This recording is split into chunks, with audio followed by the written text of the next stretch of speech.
If your toddler can't sit still for 2 minutes without a screen, or if they bounce from toy to toy every 5 seconds, you might be accidentally destroying their attention span before their second birthday. And the worst part? Most parents have no idea they're the ones causing it. Welcome back to the channel.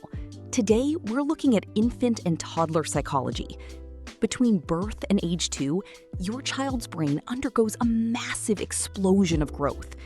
Neuroscientists call this the critical window for executive function development, the part of the brain responsible for focus, impulse control, and deep concentration. Think of a toddler's attention span like wet concrete. Everything you do right now leaves a permanent footprint. So, what are the small habits that quietly sabotage this? Let's break down the top 3. Habit number 1, the instant distraction trap. Every time your toddler fusses, whines, or gets bored, and you instantly hand them a phone or turn on a cartoon, you are training their brain to expect rapid-fire dopamine. Their brain learns, I never have to tolerate boredom. And true focus requires tolerating boredom. Habit number 2, sensory overload. Pushing too many flashing, high-stimulus toys into their environment.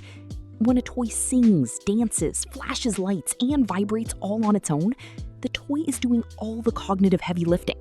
The child doesn't have to use their imagination. They just consume.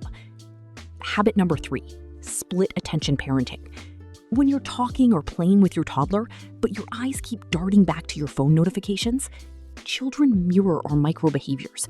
If we can't sustain attention on them, their developing brains interpret distraction as the default state of reality. First, embrace boring moments. Let your child experience a few minutes of unstructured quiet time without stepping in immediately. Boredom is the birthplace of creativity and deep concentration. Second, audit their toys.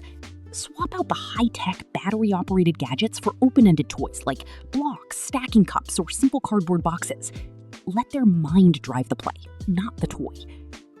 Building a resilient, focused mind doesn't require perfection, just awareness of the small habits that matter most in these foundational years. Drop a comment below. Which of these habits surprised you the most?